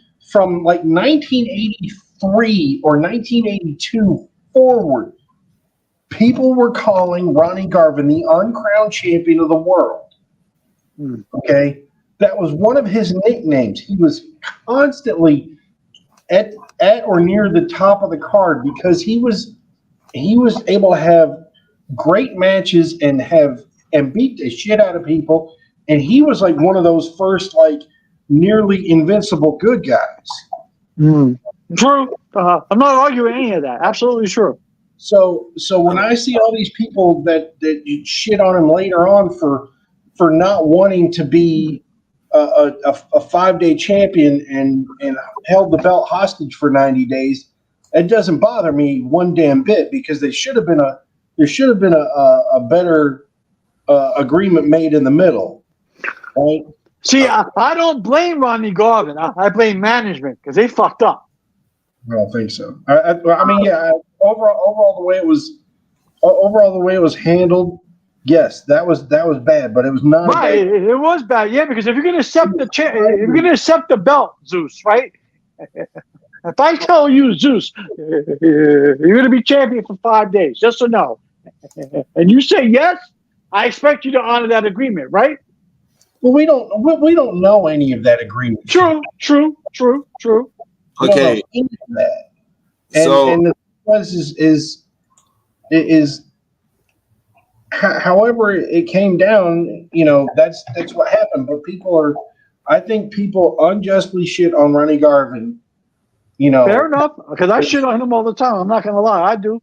I'd rather see Kerry Von Erich as champ. I thought Kerry Von Erich was a more viable champ. He wasn't. No, he really wasn't though. I know he wasn't. I know he wasn't, but I thought he could have been a more viable champ. Brian Bell says Stan the Man Stasiak, the most forgotten early WWF champion. The WWF champion, yeah. There are some recent champions who, to me, fit this. I agree, Brian Bell. Stan the Man was all right. Who fit this bill more than anybody, and I can't believe they didn't jump to our minds. But they're all NWA champions, including the current one, Tyrus, Trevor Murdoch, I mean, Matt Cardona. These are all guys who we should be saying they were world champions, much less. Well, definitely not Tyrus, especially Trevor Murdoch. Come on. I mean, Trevor Murdoch should have never beat Nick Aldis. That was horrible. I mean, that was disgusting. Horrible. Yeah. I mean, it's just that, everything's second run of power has just been crap. It just went all to crap. I wasn't big with what's his name was. Remember when WWE had the 2 belt split? They had the big gold belt. Oh, okay, yeah. They had the World Heavyweight Champion, and they had the WWE Champion. Yeah. Remember when what's his name? Shit, I forgot his name. The guy's part of Jericho. Jack Swagger. Jack Swagger. Yeah, He was not champion. No, not my book. It was horrible. Speaking of championships, that thing Zeus posted in the Markout Mania chat. That thing is kind of nice. I kind of like it. Yeah. Once again, you take a bad design and you execute it well, right? Because the and I don't care who, including Nick Aldis, but the 10 pounds of gold is. I mean, I like the 10 pounds of gold. Everybody likes the 10 pounds of gold. If you don't like the 10 pounds of gold, then hello. Because of who held the belt. Well, I'm biased towards Ric Flair, especially in the 80s. So I think Ric Flair added prestige to the 10 pounds of gold. Because I loved it when Ric Flair wore his suit on TBS. He had the 10 pounds of gold folded up nicely. He had it tucked in his arm like a football, and he was talking his shit. It looked awesome. But once again, it's really an ugly design. It's an ugly design. Listen, it's an ugly design with ugly elements on it. It's not symmetrical. It's not well done. Okay. No. Now the most recent incarnation, and it was spelled wrong twice. Remember that? Right. With the whole apostrophe over LDS. Right, or whatever it was. But what I'm saying is that the elements that they put into this thing are terrible. All right. It was at first the first incarnation of the 10 pounds of gold is an ugly design done poorly. All right. And then now what we have is an ugly design that was executed well. Now this one I put in the group chat, that's still an ugly design that's been executed very well. With much better elements because if you notice it has the it has symmetry. It has the elements are done better, for everything. So, I'll I can defend that. Yeah, see, that looks nice. The two black pieces on 10 pounds of gold on the face are terrible. It's terrible. Yeah. And the leaf engraving things are terrible. I mean, it's just. How do you feel about the 10 pounds of silver? Because that once again it was an ugly design because it's based on the 10 pounds of gold. Right. Ugly design. Even WWE used that as a tag team belts. I remember when they used it with Barry Windham and IRS. The world class American tag team titles were done in that based off that design. The world class 6-man tag team title belts were done based off of that. I mean, there was a lot of belts that were based off of that design, and a lot of belts based off of from my research was that the world class American belt predates the Hogan WWF belt that they have the two of them that look like the NWA world and the national belts. That was a good design, and it was generally pulled off really well. World Class does. They have a championship too. I remember that.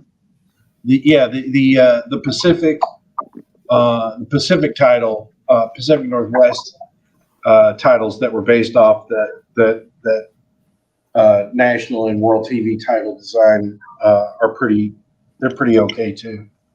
Going back to the topic about undeserving champions and stuff, Brian Bell said being champion now isn't anywhere like it used to be. I agree. Consider modern champions in these type of debates due to prestige difference. So. Yeah, and tribalism. Well, yeah, it was it's totally not the same as it was 20, 34 years ago. I mean, Zeus, I did not mention a single AEW champion because, I mean, it just doesn't matter. So. Right. None of it matters. None of it doesn't matter. Doesn't matter who you're with now. None of that shit just has any and anybody that tries to argue with about what what belt it's just like the whole Ring of Honor stuff. Well, it doesn't mean anything anymore because you're not wrestling for a separate company. You're just you're just in the Ring of Honor division of AEW. Right. Like when WWE brought ECW.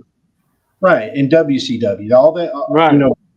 Because that the real shame of the buyout of ECW is they didn't see the value in their titles.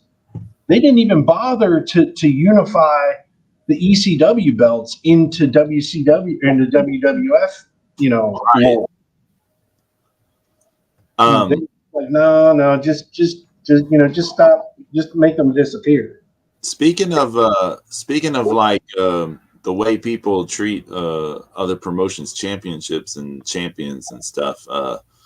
AEW had Mizuki over, and she did a thing on Dark on their YouTube show, and she jobbed to Emi Sakura in like a 5 or 6 minute match, and Mizuki is currently the Tokyo Joshi Pro, like their top champion. She's their top champion, and she was jobbing to Emi Sakura in like 5 minutes on YouTube. And I was like, "Oh wow!"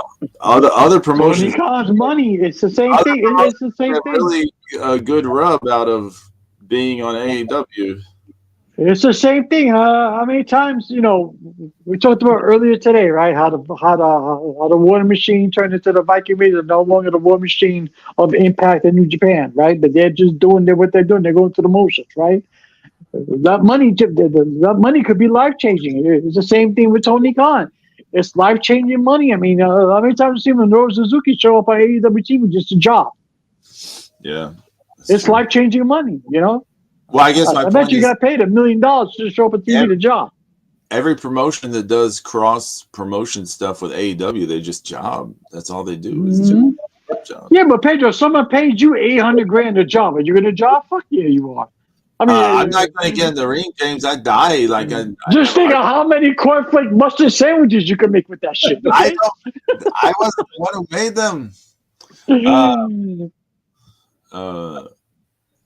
Man, now if we ever meet up for WrestleCade, y'all gonna be like, he wants cornflakes for breakfast. It's not gonna be your gimmick. Yeah. People gonna be it's changing money. Like like Tyrus is not a world champion. We all know that. He's not. I mean, it's just Billy Corgan is just completely lost his shit. Yeah. Just lost. He's just okay. He should have never let He should have never let Nick Aldis go. He had a viable champion, Zeus. He had a viable champion in his hands. We know this, but really, what the long and the short of it is that the Billy Corgan still has Sign Guy Dudley on speed dial, and we're still like probably sitting around getting high and talking about the good old days, when they used to run whatever they used to run together and act like that was the greatest thing of all time, And so it's just like, I mean, I don't understand it. I don't understand it, And he got all this showing up on Impact, and you're like, I'm sure he could afford all this. He could. I'm sure Impact isn't paying him that much more. And we just don't. Once again, these are stuff we don't know. I know we don't know, but I mean, you can't. How long are you going to run with Tyrus as a champ? With who? Tyrus? I mean, who knows? I mean, that would have been a perfect time to bring back Aldis and have him whip Tyrus for the belt. I don't know. I really think that the way everything's been going in the NWA, I don't think it's worth it. I mean, even if they'd have made a champ again, I don't know what the point of him staying would be. Yeah, there's like no visibility. No one's watching. I understand that. That's Corey's fault. They ruined themselves. They've ruined. Yeah, it's ruined itself. I mean, It has something going in Power. People will love Power. James, the look. first season, Okay. and Look. it turned out that guy was a shitbag, and they had to fire him. James, you're missing out on the potential here of Tyrus as champion. He can show up. He can show up as a talking head on Tucker Carlson and be like, "Hey," he can point to the belt. I know what I'm talking about because I'm World Heavyweight Champion. Yeah, Trump signed my belt. Now that would I would actually laugh. That would actually be funny if that was true and he left the signature on the belt. Saw it like on the belt all the time. I'm probably. I get. I hear you, Pedro, and yes, it does have us talk. It does have us talking about Tyrus. I mean, it does have us talking. Using it as a joke. This dude is. I mean, but no one's. But James, no one's. It has people talking about the NWA, and that people are like, "Can you believe this Fox News guy has the belt?"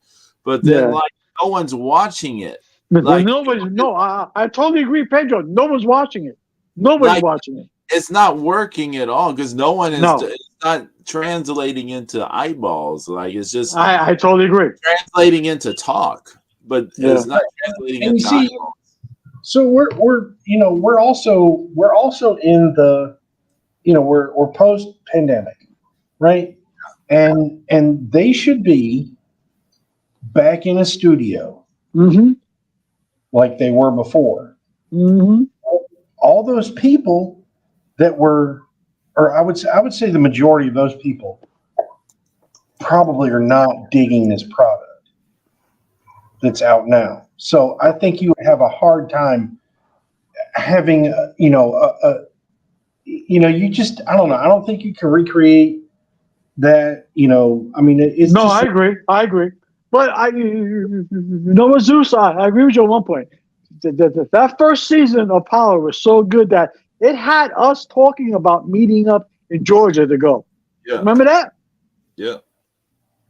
That's how good it was. And we were like, all of us, we need to go. Okay? That's how good it was. And then it just turned to fucking mustard cornflake shit.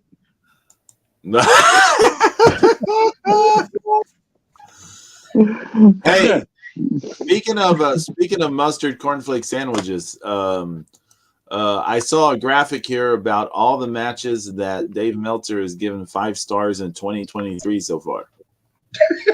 Oh Lord, what? I can't. But so if I told you that there were 8 5-star matches so far this year, 5-star plus. Oh Lord. They are Will Ospreay, Kenny Omega, Death Triangle versus the Elite, John Moxley versus Hangman Adam Page, MJF versus Danielson, Kenny Omega versus El Hijo del Vikingo, Usos versus KO and Sami Zayn. Oh, you mean the match where Vikingo almost gave himself a concussion? Oh yeah, 5-star. The Shingo versus Aaron Henare match. Lord. Winter versus Sheamus and Drew Galloway or McIntyre. Sorry. 8 5-star matches so far this year. We're living in the best times. Most funny, 20 years ago, those matches wouldn't even get 1 star. It's just like. Wait, I want you. Wait, hold on a second. I want you to think about this. Imagine you grab someone from the past and you're like telling them, "Hey, so far in 2023, there's been 8 5-star matches," and they're like thinking, "There's been 8 Ricky Steamboat, Ric Flair like caliber matches." So imagine their expectation. You're about to sit them down and show them these matches. Imagine their expectation. It's like through the roof. It's smashing the glass. Psh, they're like, "Oh my God, I can't believe wrestling is so good in the future." And you sit them down and you just show them these matches.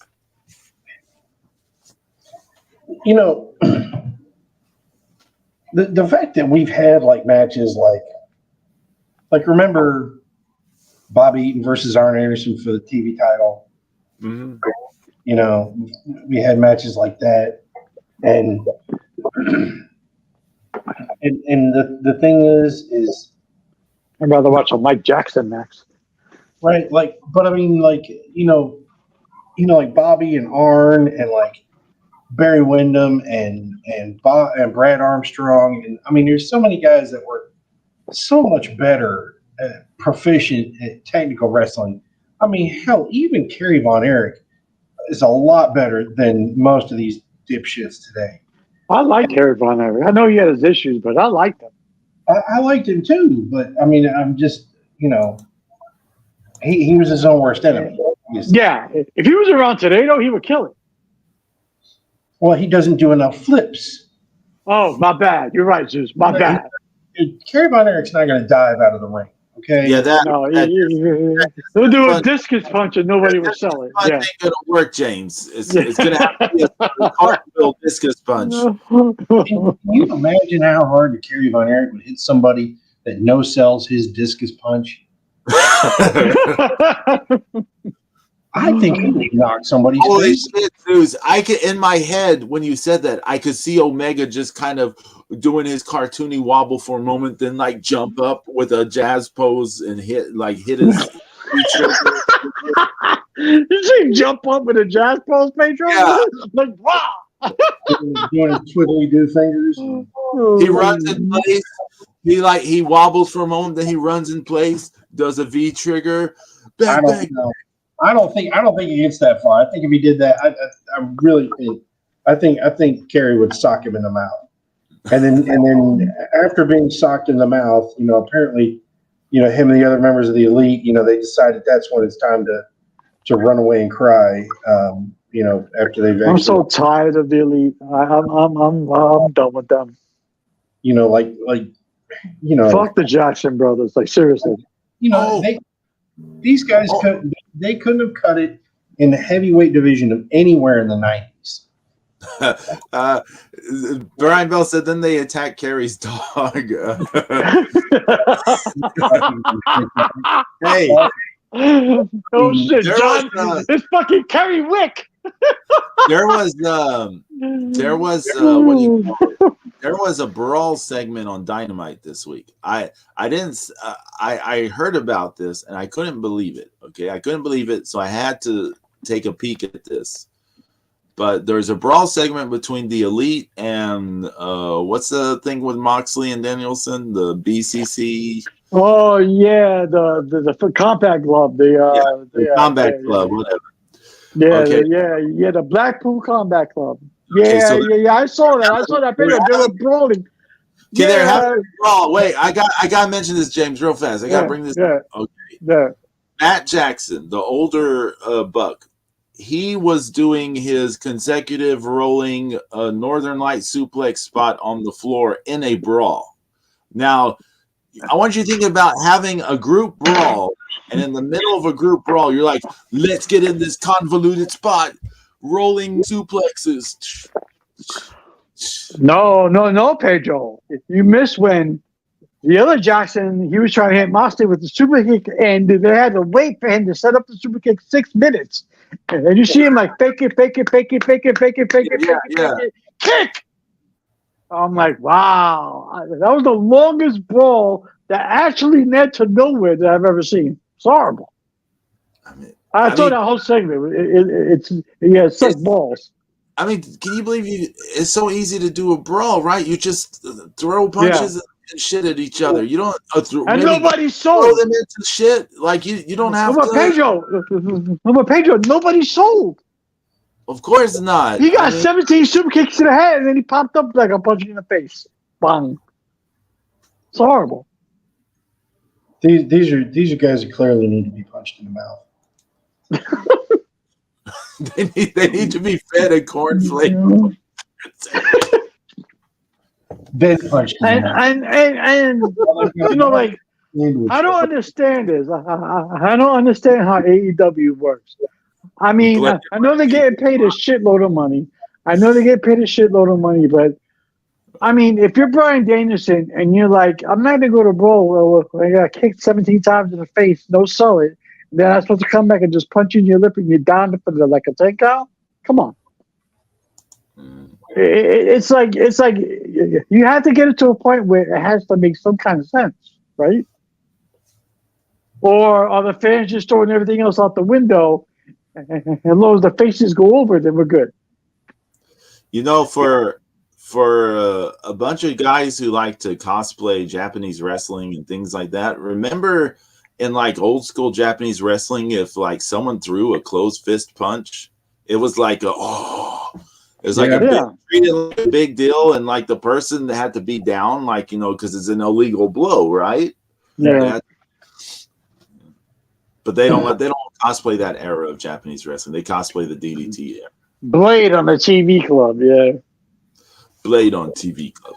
But if it was like the movie series Blade on TV club, they would be a lot cooler. But fuck that. Wesley Snipes will never job. Imagine telling Wesley Snipes you're going to take a V trigger. He get his stunt double to do it. That shit, Pedro. That shit will never happen. Pedro's like, what the fuck are you crazy? What? I'll probably in my trailer, blow me. Fuck out of here. Call the traveling horse. She'll take the bump. Will she though? Yeah, well, you know. Maybe her lunchbox. Who knows? Yeah, damn. I'm sure you throw dinner and a drink and a blowjob. She'll take anything. Jesus. Oh, hey, we're out of time. It's getting late. Like the recipe for mustard sandwiches. Oh my god. NastySandwich.com. Woo! Damn. So we're gonna be off the air for like 2 weeks, right? So next week we will. Yeah, so keep it going for another 5 minutes, Pedro. We're gonna be off the air. Keep it going for another 5 minutes, if you don't mind. I mean, you know, if you gotta go, you gotta go. It's okay. I ate too many mustard. I gotta go. Yeah. Too many whores getting beat up with me. We gotta go. Wait. Oh my God. Too many what? I have not been participating in anything with any whores, but yeah, oodles of whores, you know. Oodles. Is this like a camel soup or something? I don't know. Oodles of whores. Like One, two, three. The little noodles look like Melina doing the split. Oh, remember she fucked that up on was it one of WrestleMania? She did the split and fucked it up. Man. But yeah, the next 2 weeks we'll be out, so we'll be back the second weekend of May, God willing. The second weekend of May? That sounds good. Yeah. Yeah. Because you got something. Pedro Zeus is fucking giving speeches, and you're paying concerts. And James, your birthday is in May or June? I can't remember. It's somewhere in there, right? No, I'm in June. Yeah, okay. I'm in the summer. Yeah. We got a bit to go then. Yeah. We got a ways to go. Yeah, Zeus has to give a TED talk next week, and the weekend after I'm doing the CVO. Yeah, him and Tanahashi will be explaining the science of blading. John Moxley should go to that class, but okay. If you're thinking about doing it, don't do it. Zeus, isn't he the worst at blading? I've only seen a couple of times, but I mean, it's some of the worst. It's like, isn't he horrible? I mean, it's just like, you know, it's like somebody picking up pieces of broken glass and looking. I mean, Dusty should be rolling over in his grave right now. I mean, and I know we're running late, but you know that very first night I went to wrestling in person the first time in 1985 and saw Arn Anderson blade. You couldn't. Nobody else could see it. I mean, because I was literally 3 feet away from him. Right. saw what he did. But I mean, it was not obvious at all, and it was so well done. Nobody picked up on it. But if you could see it on TV at a distance, that's bad. Well, And if you're blading on TV, you're talking about Zeus. If you're blading on TV, the camera should be directly on you as you're blading. Another problem is there's stupid producers. 2 words: production meeting. Hello. Hey, what's that in his hand? Well, you don't want him to see you, idiots. Yeah. Do you remember? You remember when Taz fought Tajiri at the in ECW? Oh yeah. Mm-hmm. And Taz took that piece of barbed wire off of the entryway and wrapped it around Tajiri's face with the Kata Hajime. Yeah, I remember that. Yeah. That may have actually been the most effective use of the Kata Hajime in all of pro wrestling. But they cut away. Like there's no footage of Tajiri's face. There's a photograph or two of it, but they cut away from it, and I mean they cut way away because everybody's like, "Oh my God, Taz is going to kill him! He's going to rip his face off!" Got him in the Kata Hajime with barbed wire. It's like they were like, "This is too extreme for pay-per-view," right? Yeah. And that worked so well because it left it up to your imagination. Right. Exactly. A photo or two was published in a wrestling magazine or two, and that's it. And the photos look gruesome. The photo of like Tajiri looked like he's bleeding out of his mouth, and he looked like Foley from the IWA. Yeah, he looked all fucked up. I mean, but like I said, I mean, like nobody understands how less is more. But how do you if you have a proper hold on Pedro, if you have a proper production meeting, okay, before your show on national television, and you say, listen, I'm gonna blade, don't put the camera on me, how hard is that? Instead they zoom in. If you have a bunch of people who are all idiots, high on drugs. But Zeus, they zoom in. There's no structure. There's no structure there. Okay. How do you zoom in on that? Because it starts from the top, and he's an idiot. Okay, he's an idiot with no structure, right?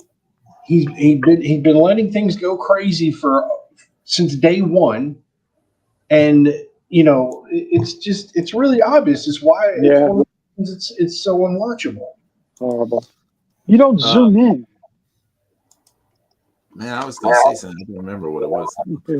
Yeah, Pedro. I'm sorry. My bad, Pedro. I don't remember what it was. It was. I'm just saying. How do you zoom in? I mean, come on. If you know we go blade, you pull away. You pull back. Right? I mean, the common sense, right? What common sense? I mean, they never zoomed in when fucking superstar Billy Graham was blading. You know what though? So here's the thing: you have to remember those old everything before World Class didn't have more than 2 cameras, and nobody standing on the ring. Until World Class, I had the first cameras on the apron. Right? Yeah, Zeus, you're absolutely right. You're absolutely right.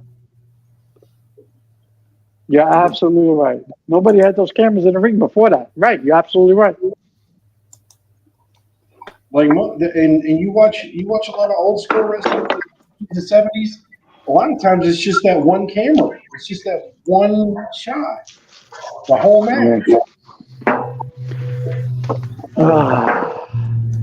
Like I said, they got so much and so little brain power. It's just I keep watching it. And you know what? I watch WWE every week. I'll watch NXT. I'll watch New Japan. I'll watch Impact. And even once in a blue moon, I'll throw on the AEW at Lux's request. Yeah. But, it's and again, I agree with both of you as I say this, that modern wrestling is not for us. It's just not. It's not.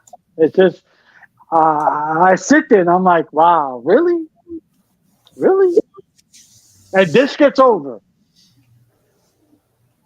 and it's over. And you know, the fans love it, and it's over. And us three are going, really? Yeah, you know, it's just, you know, every day you just look at this, you know, And even New Japan with that Sonata shit, the shit that you sent us in the fucking chat. What the fuck was that? I mean, it's just everybody, they all have it in their head. I'm going to show you that I'm pretending to hit you hard with the forearm? Like, really? A fucking Sonata? Well, you know, every morning there's a cornflake mustard sandwich. I'm sorry. I don't mean to go on a rant. I'm just, you know, it's just like, come on. But yet, I'll watch Backlash. I'll watch Bad Bunny. I'll watch Judgment Day. Let's go. I mean, in a minute, look in the group chat, because the very first thing that you see is Bret Hart throwing that forearm uppercut on George Takano the right way, right off the bat. Mm.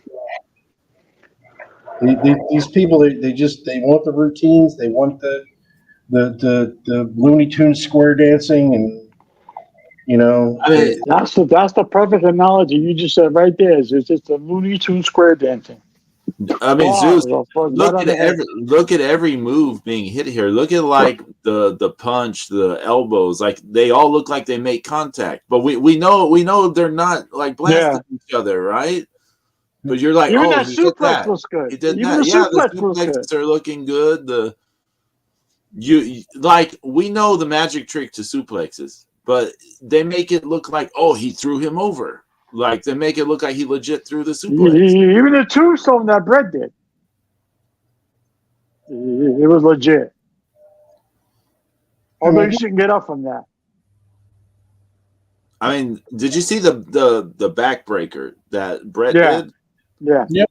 I bring up the backbreaker because nowadays, for a long time, like almost a decade, backbreakers, like the ones where either they're spinning them onto their knee or whatever, is more like the ass breaker, the thigh breaker. Yeah, but how much goes in? But Pedro, how much goes to that to Takano selling? You don't get selling like that anymore either. I mean, who sells like that, honestly? Yeah, but like, if you were to watch like any lucha show right now, and if you watch the lucha show from like 20 years ago, you'd be like, man, no one can do these spinning backbreaker things anymore. Like, what happened? They used to be so accurate, like with these things. Now it's like, nope. Horrible, pure pee caca. Yes. Yep. I thought that whole exchange was good between Bret Hart and what's his name? Takano? Yeah. But then again, you're going to have somebody who's willing to sell like Takano did. Right. Okay? Well, I mean, everybody was, you know, pretty capable back then. Mm-hmm.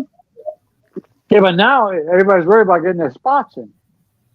Oh, yeah, like, okay, yeah, hit me, but I need to get this in.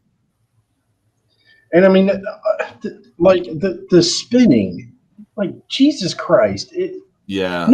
Nobody's like, stop it, Fred Flintstone. You know, it's like, hey, y'all remember like nearly 2 years or so ago, I complained about that move Mizuki does, where she does a high crossbody, the person catches him and throws, and she spins, and then they fall back.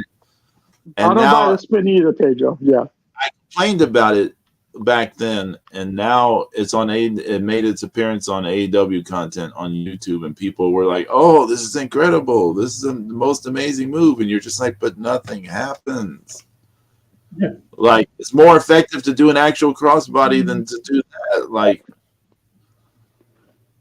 again, Pedro, you got to take yourself, you know, it's not it's all about who can do the most spectacular spot now. It's not about making sense anymore. It's not about who does the best mustard cornflake sandwich. It's about who can wow the crowd. But then, That's it. You got to remember we have the biggest idiot food critic in the world that keeps feeding into this bull crap. Right? I understand that, Zeus. I get that. Yes, you're right. You're absolutely right. I get it. Well, because feeding into it feeds his business. I mean, that's right. Yeah, but he fuels the fans, Pedro. He fuels them. He says, "This is what you're supposed to like."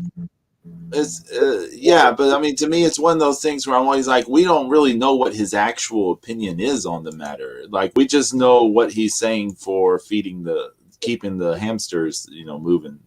Right. And he fuels it. Right. It's his character. He's feeding the fanning the flames, and the dumbasses are. They're just. And he's telling people what they should like and what they shouldn't like. This is what you should like. This is 5 stars. This is what you like. He's saying everything is great. That's the problem. Yeah, everything is great now. Just getting into the ring gets you like 4 stars. Like, you climbed into the ring, you locked up, it's 4 stars. That's I laced my boots. Boom, 4 stars. Yeah. Horrible. All right. I'm sorry. All right. I didn't mean to go long. My bad. Okay. Yeah, you need to take care of yourself. Yeah, you got to take care of yourself, James. So we'll see everyone in 2 weeks. 2-3 weeks, however long it is. And I would say a big shout out to B. Brian Blair. Thanks for hanging out with us. And we'll see y'all in the future. And adios. Across the Flakes, number 1. Eat on, number 1. USA hot.